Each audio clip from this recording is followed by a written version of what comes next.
Right, hello everybody. Welcome to this session which is on CPT and connectedness. It's got workshop in the title, which means that you're going to have to do a little bit of input at the end. But basically, Sharon and I are going to do a little bit of a tag team here. And we had a very small group the first time. Normally connectedness is the ugly cousin that people are sick of hearing about, but it's really important because it's key infrastructure that's needed in order to make sure we deliver a good evaluation.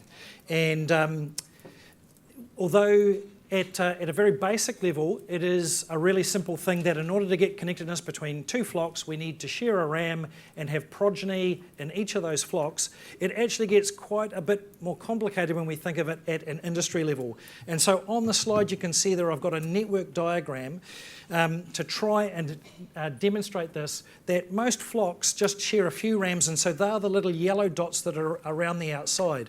And you might be doing a great job of connecting your flock to another flock, but in terms of connecting to the rest of the NZGE, you can see at the centre there's a few critical connections that mean large parts of the industry might not be connected if those links are broken. And so a lot of people sort of don't understand just the importance of maintaining that structure. There's bits that breeders have to do, there's bits that groups or breeds have to do, and then there's also parts that are kind of industry responsibility in order to go through that. So today we're just going to talk through basically what is connectedness, and I know most of you have heard that before, so apologies for going over that. Who's responsible for different parts, and what benefit has, or just to talk about what the CPT has done over its 22-year history in terms of helping connectedness. If you're trying to get a ram in to the CPT, what are the things that we actually look for? So how can you improve your chances of getting a ram in the central progeny test? And then Sharon's going to talk through some tools that just help you as breeders improve, diagnose your own connectedness and how you might improve that. So where is connectedness needed? The short answer is everywhere. So within a flock, we need connectedness, and that connectedness is between years because different years have different environmental conditions. You can have a drought versus a really good year. The performance of those animals are different, so you need to be using sires across years, but also between age groups and management mobs. You know, you need to have some rams that are across those. So if you have a very early mob, that might be an AI mob, or a late mob that might be hoggets, you need to use some sires in common across those to help maintain connectedness within your flock, you know, and we often don't talk about that. Most of you are doing a reasonable job of that, but it's just really important to remember that. So that's within a flock. The next step out is between flocks in a sire reference group, and so or a breed group. So there are some breeds in New Zealand where they have basically a sire reference program that's national, and they all share rams between that, and it's very organised. There are other breeds where it's a bit more fragmented, but the organising for the transfer of rams between those are the responsibility of that breed group. So it becomes a group that are collaborating to make sure that they have got one of those little hubs all connected.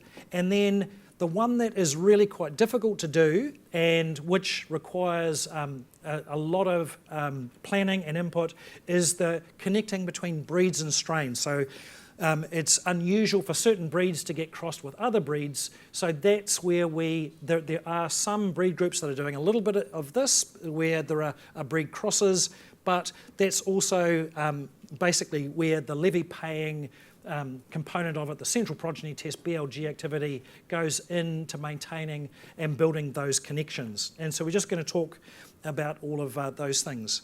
So I think most of you have heard me lecture you on connectedness at some stage in the past.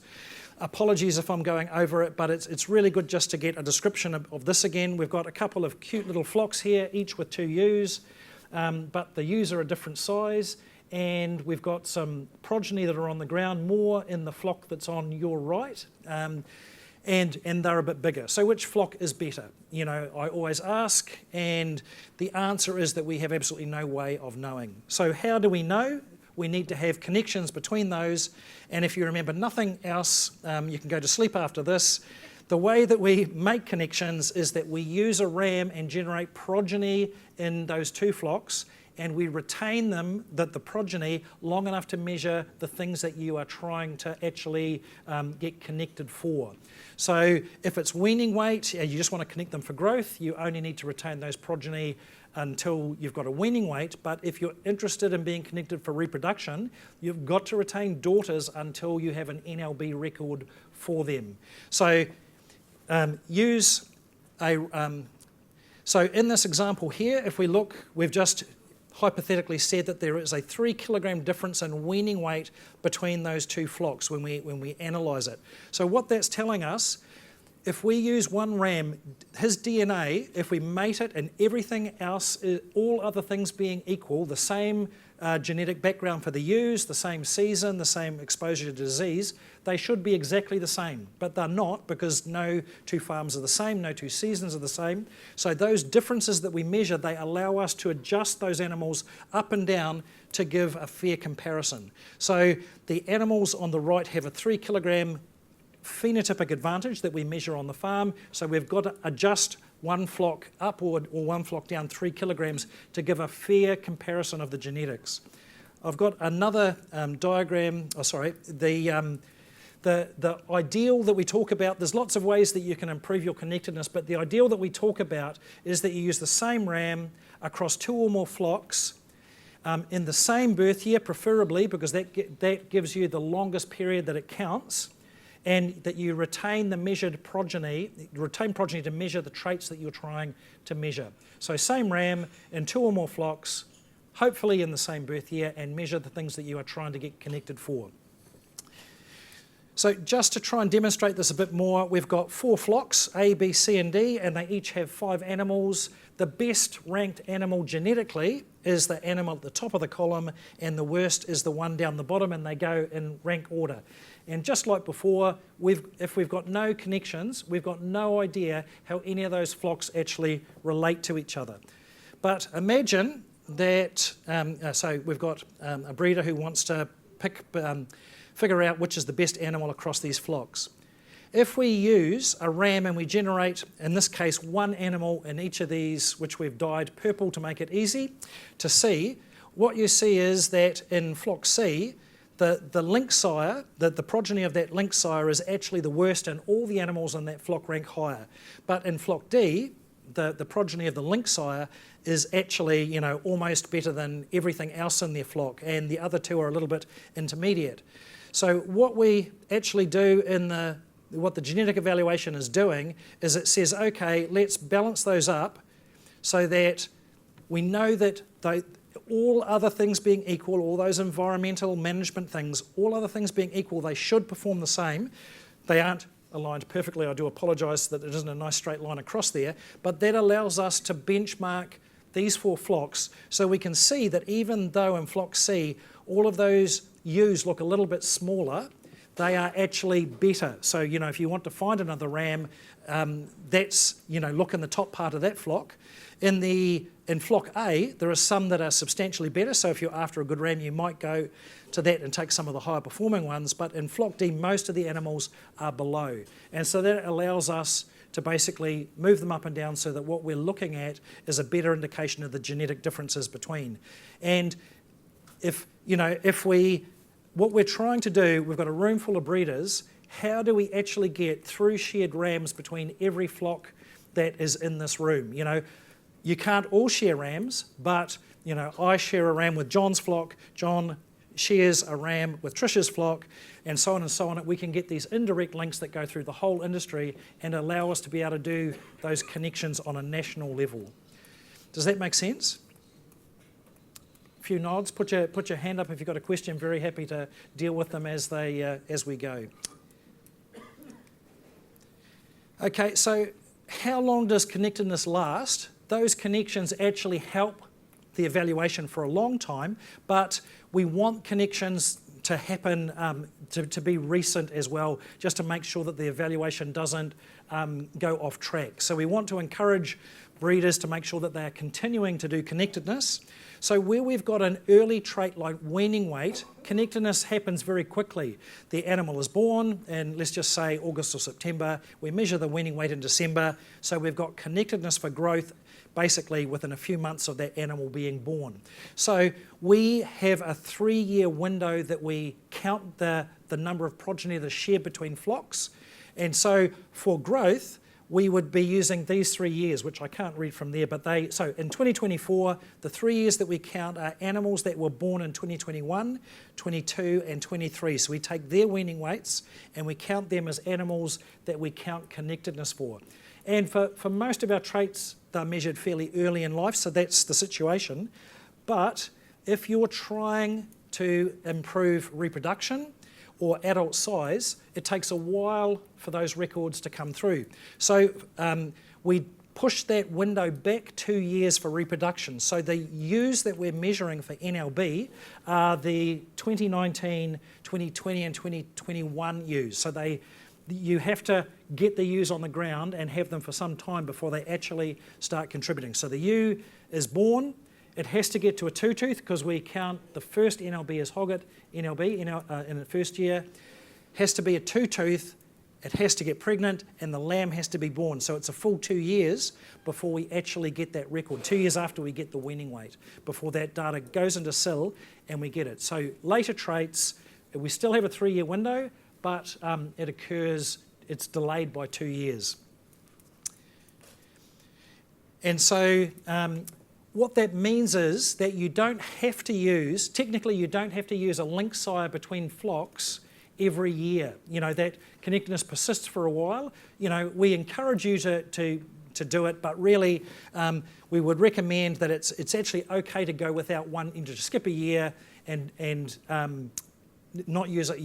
If you're a small flock and you really struggle to include a link sire, you can use it every second year. You will still get the benefit of that connectedness. If you're a big flock and you've got room to use one, then it's a good practice to use one every year, but you can skip one and that's okay. Also, if you are submitting rams to the central progeny test and your group has had one in every year, we've got very limited spots, and we say, listen, we're not going to give you a spot this year because you're actually really well connected and it would be good to let someone else in. That won't damage your connectedness. So please don't be too upset over that. It's really good that you want to get one in, but we can quite happily go a year without needing to give you another spot in the CPT. As long as you get one in the next year, then everything is fine and you're well connected there. Right.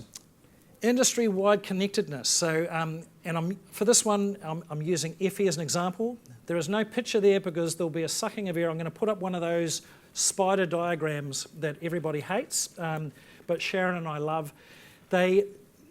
Connectedness, most of the time you are dealing with connections between my flock and someone else's, your flock and someone else's, but we have to get the whole industry connected to make sure we are able to loop through all of these flocks, and these graphs allow us to see that at a global level.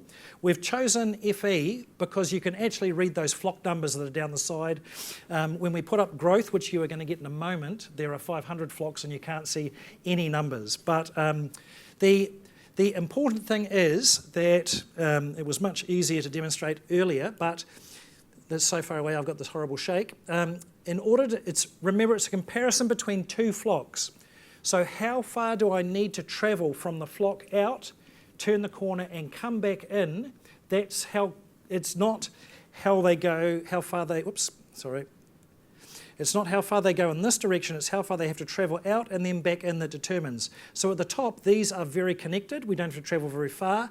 Here, where they go all the way along, out here, it's a long distance, and so they are not well connected at all. And what we do is we draw a line down there, and we say that if to get from one flock to another flock, I have to cross that line, then I'm no longer connected.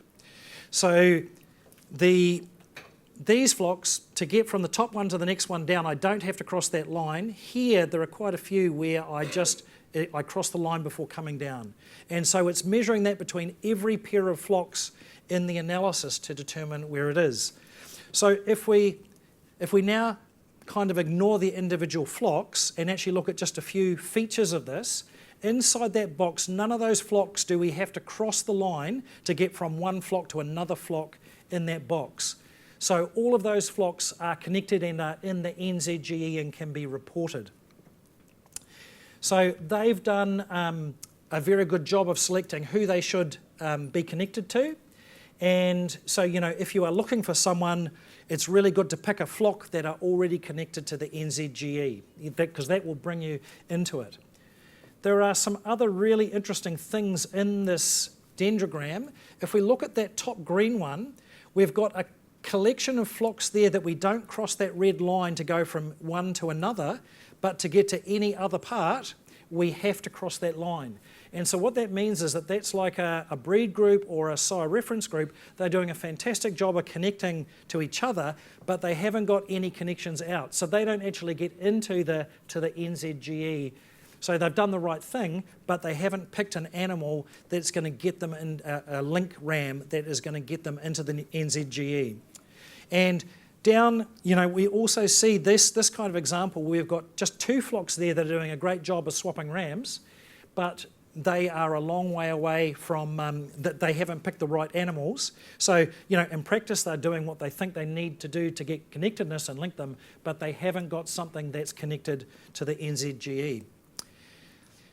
So how do we remedy this? Well, for that group, it's pretty simple. They just need to go and get a ram that, that they can evaluate, hopefully from the same breed that's already up in that top group, or one that's acceptable to it, use that in theirs and make sure it's used in the other cluster somewhere, and that will bring them connectedness. So that's pretty easy. And the situation is actually the same for the group below. They just need to find an appropriate ram. There's another really interesting thing in this one. Can you see where that little blue arrow is pointing? There are 3 flocks there, but the little bridge between them is on the right-hand side of the red line. So they are people that are swapping rams. They are collecting progeny, but they're not connecting enough that it delivers them the connectedness that they need. So for them, they need to retain more progeny from those sires, and they will that bridge will move down and they'll be more highly connected to each other, but they still need to pick a ram that is in the top part of that graph so that they can get that bridge, and they will, if both of those 3 examples used a ram and retained enough progeny, that came from that top part, they would all move up in the next analysis once they started to get data and be in that main connectedness cluster. Does that make sense? A few more nods, no? Is that off like the degrees of freedom? Beg your pardon? Between them, so like, is it the degrees of freedom that separates them? It's a cluster analysis, and what it does is it calculates a distance, which is determined by how many progeny does it have in one flock and the other flock. So it just calculates a statistical distance. Is there a recommendation for the number of progeny or traits? Yeah, so it's not the answer is slightly more complicated than the number I'm going to give you, but as a rough rule of thumb, you need about 25 progeny recorded in the 2 flocks, and in each flock, 50 progeny total. So for some traits, for FE, it's much lower than that, and it's been pushed down deliberately because not many measurements. It's expensive and difficult to do. So it varies a little bit from trait to trait, but generally about 25 progeny in each flock achieves that.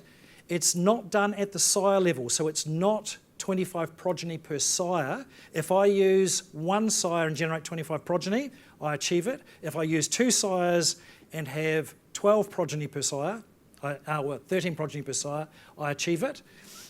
If they have used those 2 sires as well. So when it goes through and counts the connections, technically it could get there using 25 sires with 1 progeny each. That would be ridiculous. Nobody would do that, but you could get across the line doing that, or 1 sire with 25 progeny, or any combination between.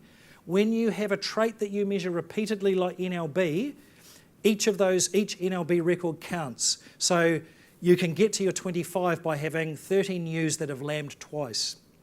But what you're trying to do is the number of progeny in the flock that connects your 2 flocks. What's the rough rule of thumb for FE? FE, we require 4. 16. Sorry? 16. 16. So if you're totally unconnected, you need about 16 connecting progeny. What if you connect them as 4? No, sorry. What- The no. number four. The number four is for the number contemporary groups. Yeah, you need a minute. Yep. You have to have a minimum of 4 animals measured so that we get a flock mean. But if you're totally unconnected, to becoming connected, you need about 16 animals in common with other flocks. Yeah.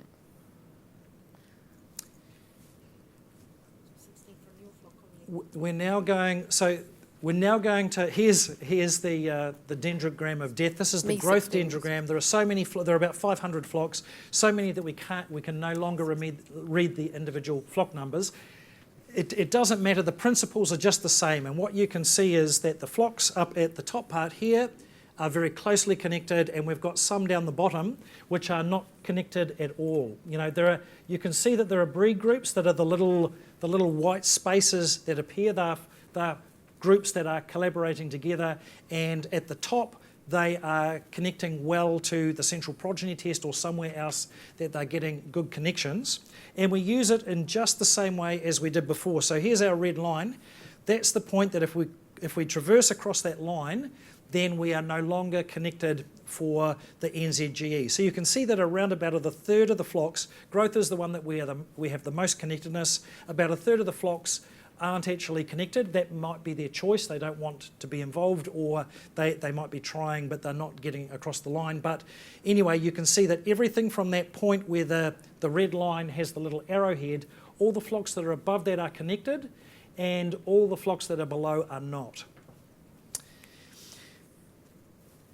Just to have a look at the benefit of the central progeny test, and I deleted the CPT flock from a connectedness run and all the other flocks that operate as progeny tests. So the South Island Genomic calibration flock was removed because they share some of the link sires. John McEwen's Woodlands flock, which he makes widespread use of connecting sires, was deleted. So Glen's side we removed because it's one of the CPT flocks.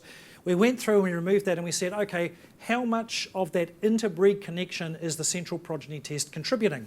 And if you have a look at it, the graph looks, well, you know, a little bit different, but largely the same, you know. But so what's really the impact? Well, if we draw our red line up at the same place, you can see that it actually goes up quite a lot further. And if I just put an overlay there, the flocks that fall inside that window would lose connectedness if the central progeny test wasn't there and stimulating the use of sires and connections between breeds. And I did go through and count. My eyes got a little bit cross-eyed trying to catch all of the flocks, but there are approximately 85 flocks that would drop out. And if you look at the little white spaces that go in, there are about 3 breed groups or sire reference groups or something like that that are dropping out. So they are solely reliant on the central progeny test in order to create those connections that get them into the NZGE. Now bear in mind, growth is our most connected gold trait group. I'm just going to flash up the meat and the wool ones. If we look at meat, we have a lot less connectedness for meat. You need at least an ultrasound measurement in order to do that. So only about 50% of our flocks roughly are connected for that. If we remove the central progeny test, we lose not quite half of the connected flocks, but maybe 40% of them. So the central progeny test is providing really key connectedness to keep the meat evaluation performing at a high level. Wool is a similar story. I know it's not it's a lot less emphasis than it used to be for financial reasons, and I'm not going to go through all of them, but wool was just quite a nice one to show that, you know, there's still a reasonable amount of recording, and a good third of the flocks that would have been connected drop out because if we break the connections that the central progeny test has. So the central progeny test is providing a tremendous amount of connection, and the associated progeny tests that use the same sires are providing an awful lot of connectedness that is delivering a lot of value to industry. So bearing that in mind, you know, it is a good thing to get an animal in the central progeny test, but I know that many of you who have tried have been disappointed. And so the point that I wanted to just make here is just to walk you through some of the decisions that are made, just to help you perhaps up your chances of getting a ram included. And the first point is that we have very limited space. So, we would like to be able to do a lot more, but it is expensive running this. A trial, we make a lot of connections to connect up to other progeny test flocks, and they have to take priority to make sure that we keep those working. So we end up with only a small number of spaces that are left each year. And so because it's levy payer money, we have to pick rams that are delivering the best benefit for industry. So there's personal benefit for you for getting a spot in the central progeny test, and that's great, but there's also industry benefit, and we're looking as much as we can at the industry benefit to get the best bang for buck for that space. And so selections, if we select a ram that is going to bring in a number of flocks, then we are going to select that rather than an individual flock.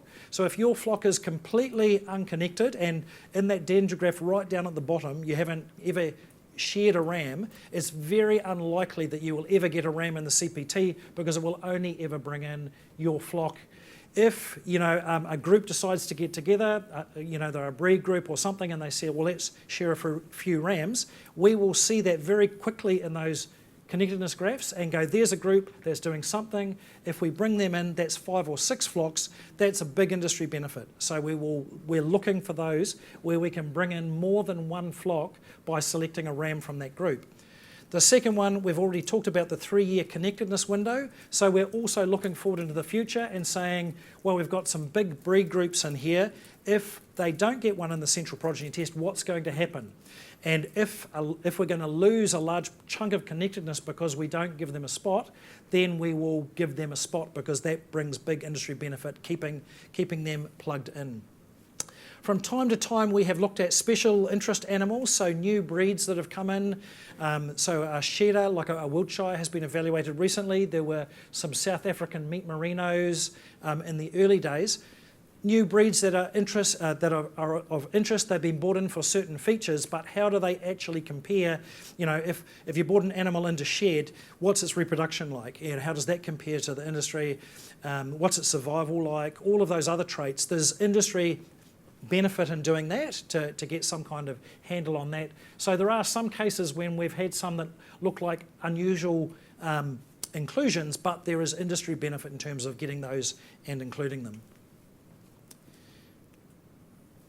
So what can a breeder do to improve the opportunity of having a ram selection, a ram selected in the CPT? There really is one thing, and you can write a good story and things like that, and we do read them, so we do encourage you to write a good justification. But the main thing that you can do is improve your connectedness. If you get together and cooperate with a couple of like-minded breeders and share some rams, you will pop up, we will see that, and you are much more likely to get included because there is industry benefit in bringing a collection of flocks in. If you are someone who we turn you down, you can still get connected by going and looking at the rams that are in the CPT, trying to get some semen from that, or a ram that's been used in one of those flocks and getting that. So if you don't get it from the CPT, you can still use the CPT to identify an animal that you might use and get connectedness by that way. But the best thing is if you get your house in order and try and get a few flocks together and collaborate, then we see that and we try and encourage that because there's good industry benefit in doing that. We were going to divide you up into 2 groups. We decided not to do it and it'll waste too much time. So I'm going to hand over to Sharon. She's going to talk about the tools that are a tool that's currently in Improve just to help you see how your connectedness, and SIL to see how your connectedness is, but also some tools that we're working on in Improve where you can actually go and look within your flock and live to see how your connectedness is to help you with those decisions. So as Improve is being rolled out, it gives us the opportunity to do some new things. So I'd just like to showcase some of the thinking that we've been doing, and we'd really appreciate any feedback back on that. So the slide you're looking at now is the current traffic light. So we produce that every evaluation. It has information on the number of animals you're connected for, which is indicated by the 3, 2 and 1. 3 is lots of connecting animals, and we indicate the length of time by I think there's just one neutral face there showing that those connections are 2 years old. You'll be familiar with those, you can get them from your bureaus. They have a few, I'll skip that, we'll go to the new things. They have a few limitations. You know, the dendrogram tells us something, the traffic lights tell us some other things, but what we're looking at is what can we give you as a breeder to help you manage your connectedness. So we're looking at an individualised flock report by your flock, and for the traits that you're evaluating. So this is a mock-up that we've done. So down the left-hand side is all the traits, and then the status of where that connectedness is, how many years are remaining in that connectedness, and an extra piece of information is the number of connecting flocks, and out to the right is whether you're recording the trait or not. So if you skip down to worm feck and facial eczema, in this case the flock isn't recording those, so they won't be connected. So for our early traits, reproduction and survival and growth, we've got a great. We're connected to 3 flocks and we've got 3 years remaining, so that's really good. If we look at meat, we're only connected to 1 other flock, so if for any reason that flock becomes unconnected, we're potentially vulnerable. And remaining years is only 1, so our connections are quite old. Maybe we hadn't measured the progeny of the lynx sire. I have a thing about unconscious bias. I notice in ram breeder flocks, they have a link ram, and when you're there, have you ever noticed that you can often pick them? You can visually see that they're not by your animals. They look that little bit different, and I find that unconsciously people go at the slightest infringement or slightest thing, they, nah, you're out. You know, and it reinforces that my sheep are great, then don't like. But the thing from a connected point of view is, even if you don't like them, please keep them long enough to collect these key measures. So in this case, we have only old connections for meat, so it's giving you the warning that you need to do something in that space. The other one, wool, we're connected to 3 flocks, 2 years remaining. Dags, connected to 1 flock and 2 years remaining. So this is just an overview of your connectedness rather than having to troll through the big traffic light. And then we thought about, what if we gave you some information on who those sires are that are providing those connections, and when they were used. So this is another mock-up. I'm sorry if it's a little bit small, but down the left-hand side are all the sires that have progeny in your flock and at least 1 other. And then across the top we've got your traits, and looking forward we're giving you some information about how long those links last. So that's their 3-year window. But in this case, you know, we're looking forward to how far they will last. Along the bottom we have some information on the number of connecting progeny. Is that the pointer there? So in this case here we've got 52 connecting progeny for survival, and then we're sort of struggling with our terms. So all these sires have 52 progeny that count for survival, but this row here is connecting progeny. So they're progeny that connect us to flocks that are connected to the NZGE. And so you can see we have black dots and red dots. So the black dots are sires that have progeny in other NZGE connecting flocks, so they're helping do that benchmark that you saw Neville provide. The ones with the red dots it might be a mate down the road, you share some genetics with them, but they are not connected to the NZGE, so those progeny, although they link your 2 flocks, they're not contributing to that benchmarking for NZGE, connecting to NZGE. So you can see we have, so survival and growth are really good. We've got quite a few sires, and they've been used obviously in 2023 because they're lasting all the way across. This one here must have been used in 2022, so we've only got 2 years remaining in those 2. And the other thing, it's a bit hard to point to that one, it's a bit awkward. So we've got the 3 columns there, and then we go down to the 2, and then your hand shakes so much. And then we look at this trait here where we've got, this is adult size, but we haven't got measurements to any connecting NZGE connected flocks. So we're not actually connected for adult size. So when these progeny start coming on, we've got to make sure we measure sufficient animals to get connected for NZGE for adult size. The other thing this graph shows you, you can see it's our recent sires that are providing connectedness for early traits, and you can see it's sires that we used a few years ago that are giving us the connectedness for the later traits, which could be reproduction, adult size, body condition score, all those later repeat U traits. Along the bottom we have the how many of the progeny there are. I think a question came up about that. And that number's somewhere around that 25-30 that is required within that 3-year window. So you can see on reproduction we're down to 25 in that 3rd year as a couple of our older sires, their ewes become ineligible. So we need to make sure we retain some more ewes that are coming into the system. If you've got any questions, just interrupt me. It'd be good. Sharon, Yes? what, just with linkage and connection, so number of linking progeny and number of connected progeny, what's the difference there? Yeah, we're kind of... I can understand the confusion. We just about need a third word. So the linking progeny, that's the total number of progeny that you have in common with other flocks. And the connecting progeny, or we could call it benchmarking progeny, are the number of those progeny that are in common with other NZGE or evaluation main group. You know, on that dendrogram, how Neville showed that group of flocks, they're your connections to those people. The red dot is the connection to the ones that are on the other side of that red line. Does that make sense? So Sharon, so that's 52 progeny, like for example, survival 2024.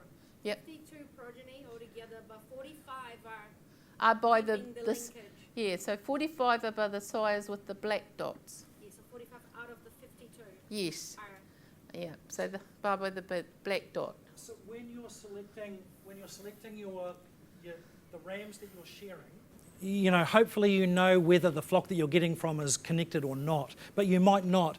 And if you have a look at the 4th one down, perhaps Sharon, you can shine the thing on the other one.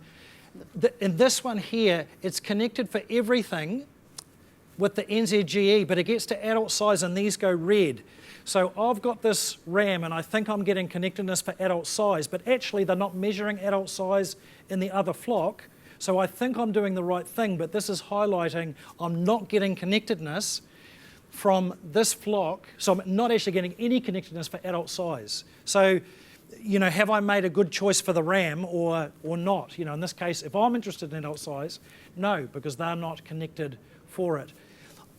This one might be someone down the road that I've just decided to check some of their rams out, but I might have made the conscious decision thinking that they were connected, but they weren't. So it's just trying to distinguish every ram that you use does not necessarily give you connections to the NZGE. Hopefully most of them do, but we count all of the ones that you think are, but these are the ones that are actually delivering it. So on the 30 there, Neville, so there's 30 Yep. progeny, but none of them connect. But none of them zero. connect. Yeah, and so that's a big problem if I am trying to improve that. So does that mean on that situation you've really got to make sure you're asking that other guy, can you please Correct. measure that trait and give you the connection? Did you hear that down the other end of the room? Yeah. That Okay, yep. so if you are selecting a ram, you need to be careful that you are asking the right questions of the other person. Are you measuring that trait as well as me? So if you do it in your flock and it's not duplicated in the other flock, you've wasted, you know, that spot. Yeah.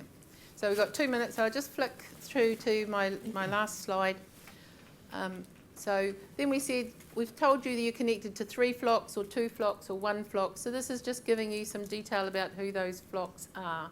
So in this case, we're sticking to the same format, that the black dots are ones that are doing the benchmarking to the evaluation main group. So flock 1, 1, 1, 1, 2 are black dots through survival and growth. And you can see flock 1, 2, 3, 4, that might be someone, they're not providing any, we are connected to them, but they are not connected to NZGE, so they're red dots. And so there's just a little bit of a table down the bottom that tabulates those numbers up. So this is some mock-ups of what we're thinking of giving you, but obviously, unless it makes sense to you, it doesn't actually help you. So any feedback or comments would be more than appreciative. And if you think about it afterwards, just send an email to us, and we'd appreciate that. You can always give us a call on the 0800 number, you get me. Yeah. So this is going to be in B6, is it? No, this is now.